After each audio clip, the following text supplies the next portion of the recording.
우리가 신앙생활 하면서 하나님 앞에 나는 어떤 존재인가? 이런 생각 한번 해보셨나요?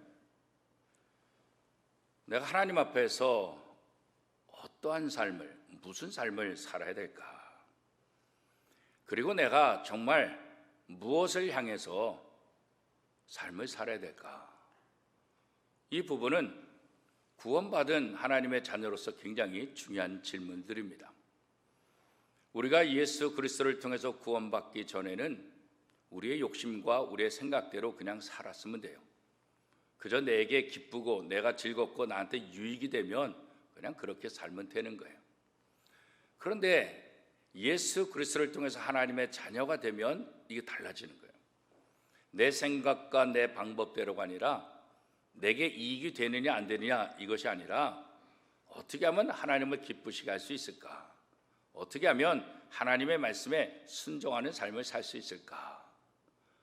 이 생각이 우리 속에 들어오기 때문에 예수 믿기 이전과의 삶과는 전혀 다른 삶을 우리가 살 수밖에 없는 거죠. 내가 하나님 앞에 어떤 존재가 되었는가? 예수 믿기 전은 그저 세상에서 내가 공부한 것, 내 학벌, 내 지식, 내 재산, 내 여러 가지 사회적인 지위 이런 것을 가지고 내가 이런 사람이야 그렇게 했지만 예수 믿은 다음엔 다 달라지잖아요.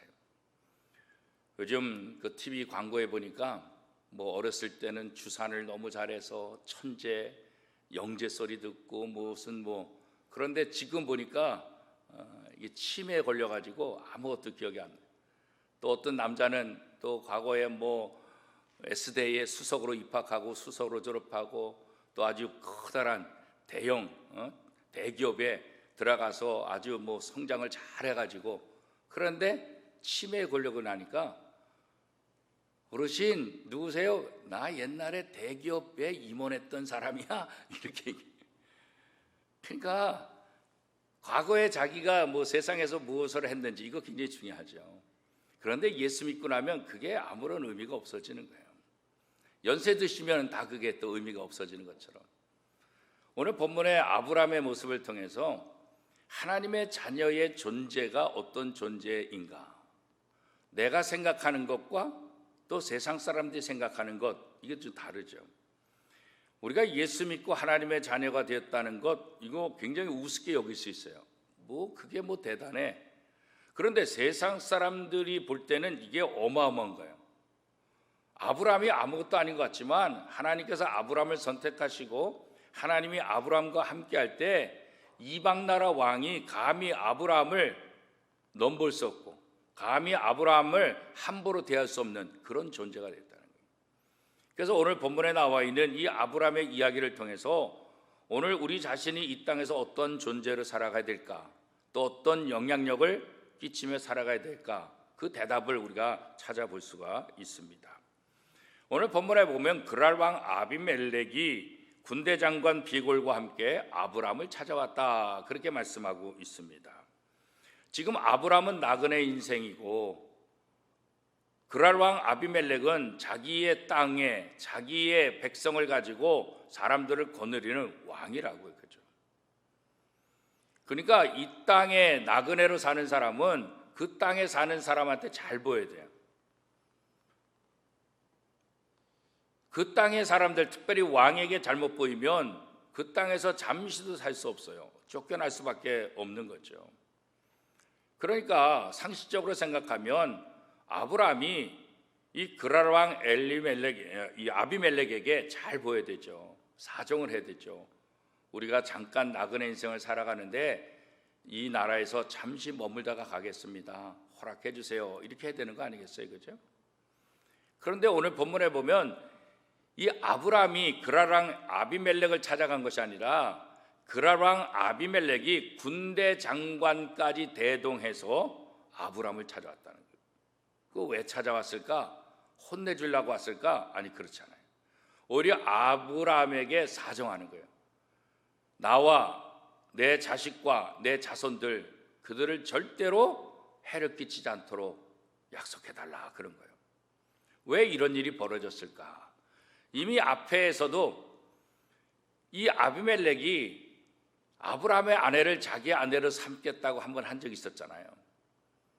그때 아브라함이 이 아비멜렉이 두려워서 내 아내라고 한다면 나를 죽이고 내 아내를 자신의 아내로 빼앗아갈 것이다, 이런 두려움 때문에 자기 아내를 아내라고 말하지 못하고 누이라고 얘기했잖아요.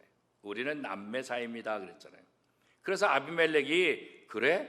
그러면 네 누이를 내 아내로 달라. 그 아브라함이 준 거예요. 자기 누이를 사라를 아비멜렉에게 준 거잖아요. 그렇죠? 그런데 하나님께서 어느 날 아비멜렉에게 꿈에 나타나 가지고 야, 그 여인은 남편이 있는 사람이다. 깜짝 놀랐죠. 아니 뭐 남편이 없다 그랬고 같이 있는 사람 오빠라 그랬는데 그 남편이 있다. 그래가지고 하나님께서 꿈에 아비멜렉에게 그 여인을 건들지 말아라. 그리고 그 아브라함이 기도할 때 너희가 죽을 수도 있고 살 수도 있다, 이런 말씀을 전했잖아요. 아비멜렉이 놀래가지고 그 다음날 아브라함을 불러가지고 왜 나한테 이런 거짓말을 했냐고. 아, 죄송하다고. 당신이 나를 죽이고 내 아내를 데려갈까봐 내가 그랬노라고.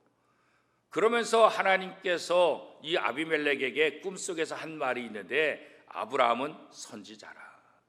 아브라함의 기도에 따라서 너의 인생이 달라지고 너의 가문이 다 죽을 수도 있다. 그래서 이 아비멜렉이 아브라함을 야단치고 화를 낼 수도 있음에도 불구하고 오히려 아브라함을 선대해서 모든 금은 보화를 다 주고 떠나도록 그렇게 했잖아요. 그런 과정이 있었다. 그런 과정이. 아비멜렉이 그런 상황 속에서 지금 다시 아브라함을 찾아왔는데 오늘 성경에 보니까 하나님이 아브라함과 함께하는 것을 보았다, 그렇게 말합니다. 이미 꿈속에서 하나님이 아비멜렉에게 얘기했고 이 아브라함이 우물을 파는데 아브라함이 우물을 파면 이게 물이 나오는 거예요. 이 당시 사막 지역에 가장 중요한 것은 우물이잖아요. 그죠? 그런데 자신들이 우물을 파면 안 나오는데 이 아브라함이 우물을 파면 나오는 거예요. 그런데 이 아비멜렉 이쪽에 블레셋 사람들이 어떻게 해요? 언제나 아브라함이 우물을 파면 가서 야, 이거 우리 땅이야, 그리고 뺏었다고요.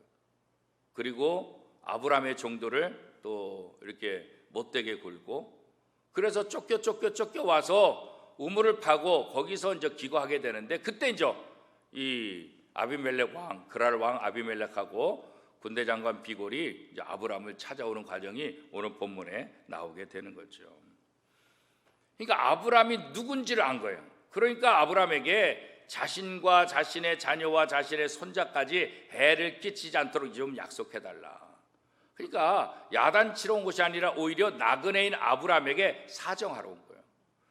아브라함이 받는 복을 우리에게도 좀 달라고 그렇게 요청하러 왔다는 거죠. 사실 상식적으로 생각하면 말이 안 되는 그런 일들이잖아요. 그렇죠?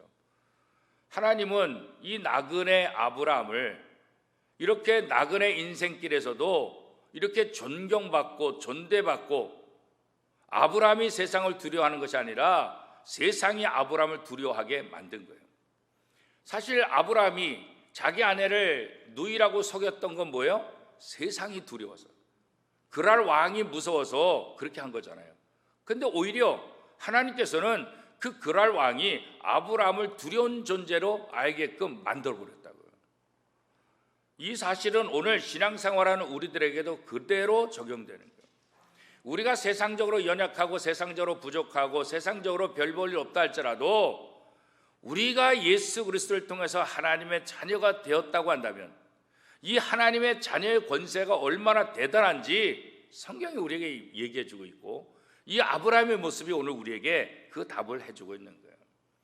여러분, 내 모습이 별 볼 일 없는 것 같지만 별 볼 일 없는 것이 아니라 내 안에 하나님이 계시면, 하나님의 권세가 내 안에 있으면 세상이 나를 두려워하는 그런 존재가 된다는 거예요. 우리가 사도행전을 통해서도 사도 바울이 복음을 전하는 이 초대교회 성도들의 또 사도들의 전도하는 모습들, 이들이 아무것도 두려워하지 않잖아요. 죽음을 두려워하지 않죠. 감옥에 갇히는 거 두려워하지 않죠. 뭐 여러 가지 채찍 두려워하지 않죠. 아무것도 무서워하지 않는 거예요. 그래서 뭐라 그랬어요? 이들을 향해서 세상이 감당치 못할 사람들이다 이랬잖아요. 그러니까 하나님의 자녀들, 하나님을 믿는 사람들은 내가 세상을 두려워해야 될 사람들이 아니라 세상이 나를 두려워하는 거예요. 세상이 나를 감당하지 못하는 그런 존재예요. 하나님은 연약한 아브라함을 선택해서 세상이 아브라함을 두려워하게, 그 나라 왕이 아브라함을 두려워하게 하는 그런 존재로 만드셨다는 거예요. 그 이유가 뭘까? 하나님이 택한 사람을 하나님께서 책임지신다는 것을 보여주기 위함이에요. 오늘 우리가 이 땅에 살면서 내가 하나님의 자녀로 산다는 것, 하나님의 자녀라는 이 존재, 이 가치를 중요시 여겨야 된다는 거예요. 하나님이 나를 살리기 위해서, 하나님이 나를 위해서 예수 그리스도를 십자가에 못 박으면서 나를 살리셨잖아요. 그리고 그 예수 그리스도를 통해서 우리의 모든 죄를 용서해 주시고 우리를 하나님의 자녀로 삼아 주셨다, 이렇게 말씀하고 있잖아요. 그런 면에서 우리가 나를 존귀하게 여겨야 돼요. 내가 나를 존귀하게 여기지 않으면 하나님이 우리를 존귀하게 여긴 것이 무슨 의미가 있겠냐고요. 그죠? 우리가 우리 자신을 존귀하게 여기는 그런 자세를 갖고 하나님의 말씀을 붙잡고 하나님의 자녀의 그 권세를 세상에 드러내야 되는 삶을 우리가 살아야 된다, 그렇게 이야기하고 있는 거죠. 하나님께서 아브라함을 복의 근원이다, 복의 근본이다, 아브라함이 복의 통로다, 이렇게 말씀하시잖아요. 그죠? 그러니까 이 그랄 왕 아비멜렉도 아브라함을 통해서 자신이 복받기를 원하고 있잖아요. 저 아브라함이 보통 사람이 아니다. 저 아브라함이 하는 일마다 잘 된다. 저 아브라함이 하나님이 도와주시니까 저렇게 잘 되는구나. 그러니까 저 아브라함하고 내가 친하게 지내면 저 아브라함을 통해서 내가 뭔가 도움을 얻겠다. 나도 잘 될 수 있겠다. 그러니까 자기 자식과 자기 손자들에게까지 복을 달라, 이렇게 요청하는 거 아니겠어요? 하나님을 누군지 모르지만 이 아비멜렉은 하나님이 함께하는 아브라함의 모습을 통해서 하나님이 얼마나 대단한지를 안 거죠. 오늘 우리가 세상에 살면서 세상 사람들이 하나님을 모르지만 하나님을 믿는 사람들의 삶의 모습을 통해서, 이야, 하나님 믿는 사람이 저렇게 다르고 하나님 믿는 사람이 저렇다고 한다면 하나님이 얼마나 대단한 분이실까, 이런 궁금증을 주게끔 해야 된다는 거예요, 우리 삶이. 그래서 너의 착한 행실을 통해서 믿지 않는 사람들이 하나님 아버지께 영광을 돌리게 하라. 어떤 상황 속에서도 우리가 선한 일을 하고 어떤 상황 속에서도 정직하고 바른 길을 통해서 저 예수 믿는 것들은 다르네? 왜 그러지? 하나님을 믿기 때문에 그래. 왜 저들은 겁먹지 않지? 왜 저들은 두려워하지 않지? 저들은 하나님을 믿는데. 그럼 저들이 믿는 하나님이 뭘까? 무엇 때문에 저렇게 겁먹지 않지? 무엇 때문에 저렇게 당당하지? 무엇 때문에 저들이 저렇게 박해도 두려워하지 않고 저렇게 열심히 하지? 저들이 믿는 하나님이 뭔가가 있구나, 그런 궁금증을 줘야 된다, 궁금증을. 그래서 나도 그럼 하나님 믿어볼까? 이런 생각을 갖게 하는 거죠. 이 아브라함의 모습을 통해서 그랄 왕 아비멜렉이, 이야, 이거 하나님이 함께하면 저런 복을 받는구나. 하나님이 함께하는 사람 아브라함, 저 아브라함하고 내가 친하게 지내야 되겠구나. 아이고, 지금까지 우리 종들이 잘못했는데. 그래서 아브라함이 그랄 왕 아비멜렉이 그랬잖아요. 아니, 당신의 종들이 우리 종들을 갖다가 구박하고 못되게 하고 그러더니 이제는 뭐 당신 나타나서 우리를 또 괴롭게 하려고 그럽니까? 그런 거 아니라, 그런 거 아니라고. 절대로 그런 건 아니라고. 우리 종들이 당신의 종을 잘못되게 한 거, 그건 나 몰랐었다고. 나 들은 적도 없다고. 나 오늘에서 알았다고. 내가 그거 사과한다고. 그래서 지금 아비멜렉이 이 아브라함을 찾아와서 지금 사정하고 있는 모습, 이게 있잖아요. 그죠? 복의 통로인 아브라함을 통해서 많은 사람이 복을 받는 것처럼 오늘 우리들이 복의 통로가 돼서 우리를 통해서 세상 사람들이 하나님의 복을 받을 수 있도록 그 역할을 해야 한다는 거예요. 그래서 우리는 우리의 삶을 통해서 하나님의 나라의 복음을 증거할 사명이 우리 속에 있다는 거죠.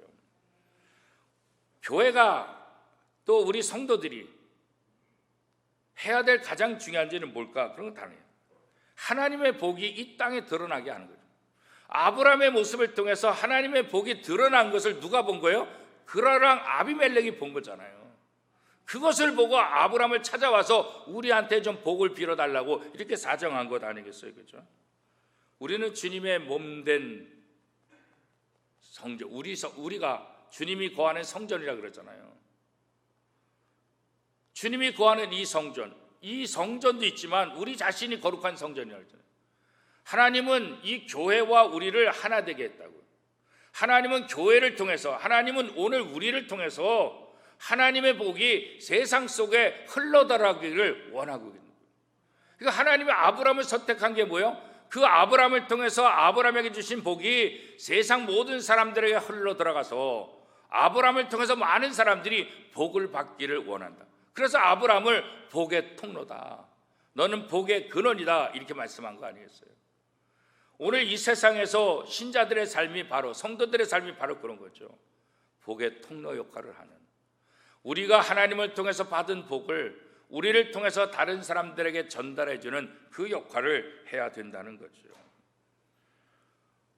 하나님께서 예수 그리스도를 통해서 이 땅에 수많은 사람들을 다시 살리셨잖아요, 그죠? 예수 그리스도의 십자가 사건이 이 땅에 있는 모든 죄인들, 누구든지 주의 이름을 부르는 자는 구원을 얻을 수 있도록 그 길을 열어놓으셨잖아요. 예수님이 내가 곧 길이고 진리고 생명이다, 나를 통해서 하나님 아버지께로 갈 수 있다, 이렇게 말씀하셨잖아요, 그렇죠? 하나님께서 이 땅에 교회를 세우신 목적도 마찬가지예요. 이 교회가 구원의 문이 되어서 이 교회를 통해서 하나님의 복을 깨닫고 하나님의 나라를 알고 하나님께로 돌아오는 역사가 일어나기를 원해서 교회를 세우기 위한 거예요. 하나님이 먼저 우리를 선택하신 것도 똑같은 의미죠. 먼저 믿는 우리를 통해서 하나님의 복이 무엇인지를 세상 사람들에게 보여주기를 원하는 거죠. 자, 아브라함은 아비멜렉의 종들이 아브라함의 우물을 뺏은 것에 대해서 이제 책망하잖아요. 그때 아비멜렉이 아까 얘기한 대로 아이고 몰랐다고, 내가 알았으면 그렇게 했겠냐고, 용서해달라고 그렇게 이제 용서를 구하는 모습들. 그래서 아브라함이 감히 나그네가 그 나라 왕을 책망한다는 게 말이 안 되잖아요, 그렇죠? 아브라함이 그렇게 할 수 있었던 것은 결국 뭐예요? 하나님의 자녀의 권세를 가지고 하나님의 선택받은 그 권세 때문에 아비멜렉 그 나라 왕을 야단칠 수 있었던 것 아니겠어요, 그렇죠? 오늘 우리가 세상을 책망할 수 있는데 세상의 어떤 세상의 죄악들, 못된 생각들, 못된 죄들, 이런 것을 향해서 우리가 책망할 수 있어야 되는 거죠. 왜냐하면 성도는 그리스도를 통해서 거룩해진 사람이잖아요. 성도들은 하나님의 자녀로 거룩한 제사장으로 부름받은 사람이다, 이렇게 말하잖아요. 예수 그리스도 안에서 우리의 모든 죄는 죽고 의에 대해서 산 자다, 이렇게 성경이 선포하고 있잖아요. 그러니까 성도가 된다는 것은 성령 안에서 모든 죄를 거부하고 이제는 뭐예요? 의로운 삶, 하나님이 기뻐하시는 바른 삶을 살아야 될 책임이 성도들에게 있는 거죠. 그래서 에베소서 5장 8절에도 보면 너희가 전에는 어둠이더니 이제는 주 안에서 빛이라, 빛의 열매를 맺으라, 이렇게 말하잖아요. 우리가 빛의 열매를 맺음을 통해서 세상 사람들이 그 빛의 열매를 바라보고 하나님을 알게 되고 하나님께로 돌아오게 해야 된다. 우리는 빛이기 때문에 더 이상 어둠 속에 살 수도 없고 거해서도 안 된다. 우리는 그 빛의 열매를 통해서 다른 사람들의 생명을 살리는 그 일들을 해야 된다, 그런 거죠. 우리의 말과 우리의 행실 속에서 하나님의 자녀다운 모습이 드러나야 된다는 거예요. 그러니까 믿는 사람들은 말과 행실에서 본을 보여야 되는 거예요. 요즘 교회들이 자꾸 믿지 않는 사람들한테 욕을 먹는 이유는 뭘까요? 말과 행실이 이게 본이 되지 못하기 때문에 그런 거예요. 말을 하더라도 따뜻하고 또 바르고 정이 있는 말을 해야 되는데 꼭 다른 사람을 상처 주는 그런 말들을 하니까 예수 믿는다고 하면서 사랑이 있다고 하면서 오히려 자신의 말을 통해서 다른 사람이 상처받게 하면 안 되는 거잖아요. 행실도 마찬가지잖아요. 내 행실이 다른 사람들에게 좋은 영향을 줘야 되는데 내 행실을 통해서 다른 사람에게 상처를 주면 안 되잖아요. 그런데 요즘 한국 교회가 마치 이렇게 다른 믿지 않는 사람들에게 오히려 상처를 주는 그런 역할들을 한다는 거예요. 성도들이 본이 되지 못하고 세상 불신자들의 상처를 줍니다. 왜 이런 착각이 일어날까? 지난 주간에 이렇게 어떤 강연을 이렇게 들으면서 그런 생각이 들어요. 또 그분께서 하신 말이 제 마음속에 너무나 와닿더라고요. 한국 교회는 마치 한국이 기독교 국가처럼 착각하고 있다고. 올해 갤럽 조사에 의하면 순수한 기독교인의 숫자가 17%밖에 안 되는데, 그것도 이단까지 포함해서 캐톨릭까지 합쳐서 20몇 %인데, 그런데 마치 한국 교회 사람들은 이 대한민국이 기독교 국가처럼 착각하고 있다는 거예요. 우리가 전해야 될, 복음을 전해야 될 사람들이 80% 이상이 넘는데, 140여 년의 짧은 기간 동안 교회가 좀 성장하고 교회가 커졌다고 기득권 행사를 하며 이미 복음을 다 전한 것처럼, 마치 기독교 국가가 된 것처럼 그런 삶을 살고 있다는 거예요. 그런 모습을 통해서 믿지 않는 사람들에게 신뢰를 주지 못하고 오히려 상처를 준다는 거예요. 오늘 신자들의 삶이 왜 이렇게 중요한가? 하나님은 보이지도 않고 하나님의 말씀은 그들에게 들려지지 않지만, 하나님을 믿는 사람들의 말은 그대로 다 드러나고 하나님을 믿는 사람들의 모습은 그대로 다 드러나잖아요. 우리의 말과 행실이 결국 우리가 믿는 하나님이 누구인지를 보여주게 된다는 거예요. 그런데 우리가 잘못 보여주니까 세상 사람들이 하나님을 오해하는 거죠. 세상 사람들이 교회를 오해하는 거예요. 왜? 교회 다니는 사람들 때문에. 교회가 원래 그렇지 않은데, 하나님이 원래 그렇지 않은데, 교회 다니는 사람들, 하나님을 믿는 사람들의 말과 행실이 바르지 못하기 때문에 하나님이 오해받고 교회가 핍박을 받게 된다는 거죠. 그런 면에서 오늘 우리가 이 아브라함을 우리의 모델로 삼아야 되겠다. 힘들고 어려운 나그네 인생길에서도 하나님의 모습을 드러내고 하나님이 함께하는 사람의 복이 무엇인지를 보여주는 이 아브라함의 모습, 이것이 코로나19로 신뢰도가 떨어져 가고 있고 복음 증거가 중단되어 가고 있는 이 상황 속에서 우리 교회가, 우리 성도들이 해야 될 일이다. 그래서 이 아브라함의 모습을 통해서 내가 누구인가, 이걸 다시 한번 좀 생각해 봐요. 내가 하는 행동이 어떤 영향력을 끼치고 있는가. 이 아브라함의 이런 모습을 통해서 믿지 않은 이방 나라 왕이 찾아와서 같이 좀 잘 해달라고, 내게 좀 복을 달라고 그러죠. 이게 바로 하나님께서 원하시는 거고, 이게 바로 하나님께서 아브라함에게 원하신 것뿐만 아니라 오늘 저와 여러분에게 원하시는 것이라는 거죠. 아브라함이 이 아비멜렉을 용서하는, 그래서 뭐 여러 가지 재물을 주는데, 오늘 성경에 보니까 어떻게 해요? 암양 7마리를 가져다가 제사를 드리면서 약속을 하죠. 맹세를 하잖아요. 부엘세바, 맹세. 그리고 용서를 해주고 또 하나님의 자녀로서 그에게 은혜를 끼쳐주는 그런 모습들, 이것이 오늘 한국교회가 이 땅에 해야 될 가장 중요한 일들이다, 그런 거죠. 그래서 오늘 본문에 보니까 부엘세바에서 에셀 나무를 심고 하나님께서 아브라함에게 약속하신 젖과 꿀이 흐르는 이 가나안 땅, 아직 받지 않았지만 하나님께 주신 그 땅에 대한 소망을 가지고 맹세하며 하나님의 이름을 부르짖는 아브라함의 모습을 오늘 본문에서 보잖아요. 그렇죠? 오늘 우리는 젖과 꿀이 흐르는 가나안 땅, 오늘 우리가 들어가야 될 천국, 하나님의 나라를 소망하고 있는 거죠. 대림절 두 번째 주간을 통해서 다시 오실 예수 그리스도, 그분을 기다렸잖아요. 다시 오실 메시아를 기다리면서 우리가 정말 기다리는 건 뭘까요? 하나님의 나라죠.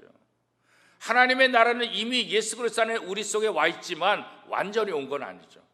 이미 왔지만 아직 완성은 아니죠. 예수 그리스도께서 재림할 그때 완성이 되는 거죠. 그러니까 아직 예수 그리스도가 재림하지 않았지만 이 아브라함이 가나안 땅에 들어가지 못하고 가나안 땅을 받지 못했지만 그 가나안 땅을 소망하며 살아가는 것처럼 오늘 이 땅의 성도들이 해야 될 것은 이 땅에 살고 있지만 우리가 들어갈 하나님의 나라, 그 하나님의 나라에 대한 소망을 갖고 살아가야 되는 거죠. 아브라함의 나그네 인생이지만 언제까지 나그네 인생일까? 이 나그네 인생길이 끝나면 영원한 하나님 나라에 들어간다는, 젖과 꿀이 흐르는 그 땅에 들어갈 수 있다는 소망을 갖고 살아가는 것 아니겠어요? 그죠? 오늘 우리도 영원한 하나님의 나라, 아직 완성되지 않았지만 이 영원한 하나님의 나라를 소망하면서 삶을 살아가야 되는 거죠. 그리고 우리에게 주어진 삶을 통해서 다른 사람들에게 복을 빌어주고 우리의 삶을 통해서 다른 사람들이 하나님의 복을 누릴 수 있도록 돕는 역할을 해야 된다는 거죠. 죄인을 위해 십자가에 피 흘리신 예수 그리스도, 그 예수 그리스도를 통해서 우리는 죄의 용서함 받고 하나님의 자녀가 됐고 하나님의 복을 누릴 수 있게 된 것 아니겠습니까?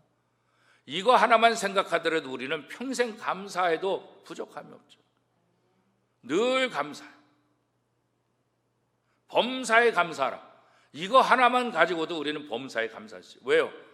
허물과 죄로 저 지옥에 들어갈 수밖에 없는 우리 존재를 하나님의 자녀로 삼아주시고 하나님 나라 들어갈 수 있도록 그 길을 열어주셨다는 거, 이거 하나만 하더라도 우리가 얼마나 하나님께 감사를 해야 되겠습니까?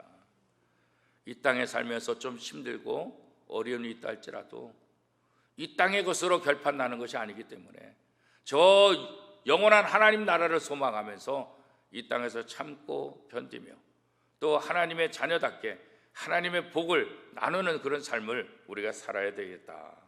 이 아브라함의 모습을 통해서도 우리가 그런 것을 다시 한번 생각해 보게 됩니다. 아브라함처럼 우리가 살고 있는 자리에서 하나님의 좋은 선한 영향력을 끼쳐서 아브라함이 그라랑 엘리멜렉에게 아비멜렉에게 복을 주고 그에게 약속한 것처럼 우리도 우리와 함께 사는 모든 사람들에게 복을 나눠주고 또 그들을 살리는 그런 역할을 해야 되겠다. 다시 한번 하나님 나라를 소망하면서 하나님의 나라의 그 아름다운 것을 생각하면서 살아가는 저와 여러분의 삶이 될 수 있기를 축복합니다.